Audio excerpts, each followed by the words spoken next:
50 ఏళ్ల రాజకీయ చరిత్ర ఉన్న కుటుంబం, కొన్ని వేల కుటుంబాలతో సన్నిహిత సంబంధాలు ఉన్న కుటుంబం, రాష్ట్ర వ్యాప్తంగా గౌరవం ఉన్న కుటుంబంలో నుండి వచ్చిన నేను నా నియోజకవర్గ ప్రజలకి, నన్ను నమ్ముకున్న ప్రజలకు పని చేయాలని అనుకోవడం నేను చేస్తున్న పెత్తనమా? సిద్ధార్థ రెడ్డి పెత్తనం చేస్తున్నాడని మాట్లాడుతున్నారో వాళ్ళకందరికీ నేను సూటిగా స్పష్టంగా ఒక్కటే మాట అడుగుతున్నా. ఒకవేళ in case for suppose TDP government గాను వచ్చిందంటే ఈరోజు ఎవరెవరైతే పెత్తనాలు చేస్తున్నారో వాళ్ళందరూ కూడా పోయి చంద్రబాబు నాయుడు కాల్లో, లోకేష్ బాబు కాల్లో, లేకుంటే జిల్లాలో ఉండే టీడీపీ నాయకుల కాల్లో పట్టుకునే వాళ్ళు. కానీ బైరెడ్డి సిద్ధార్థ రెడ్డి అనే నన్ను మాత్రం తెలుగుదేశం పార్టీ గాను వచ్చింటే కేసులలో ఈ పాటికి నేను జైల్లో అన్నా ఉండేవాడిని, లేకుంటే నన్ను భౌతికంగా లేకుండా అన్నా చేసేవాళ్ళు. ఎందుకంటే తెలుగుదేశం పార్టీ అధికారంలో ఉన్నప్పుడు జోలాపురం బాంబుల కేసులో నన్ను ఇరికించాలని చూసినారు, పీడీ యాక్ట్ పెట్టాలని చూసినారు, నన్ను జిల్లా బహిష్కరణ చేయాలని చూసినారు, చీఫ్ ఎలక్షన్ ఏజెంట్ ఫామ్ వస్తే దాన్ని క్యాన్సిల్ చేయాలని చెప్పి విశ్వప్రయత్నం చేసినారు.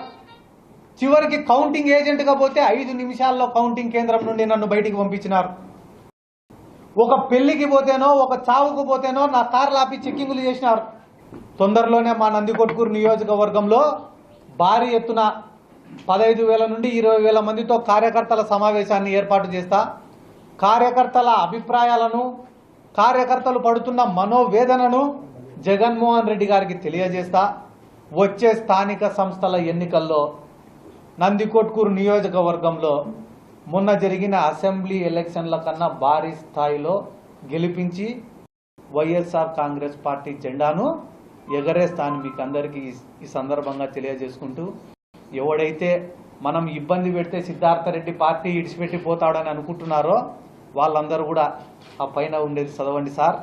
ఓపిక ఉన్నంత వరకు కాదు, ఊపిరున్నంత వరకు జగన్మోహన్ రెడ్డి గారితోనే ఉంటా. ఎందుకంటే సిద్ధార్థ రెడ్డి అనేవాడు ఒక సామాన్య యువకుడు. అటువంటి యువకునికి 2 రాష్ట్రాల్లో కూడా ఈరోజు ఒక గుర్తింపు వచ్చిందంటే దానికి కారణం మా నాయకుడు వైఎస్ జగన్మోహన్ రెడ్డి గారు.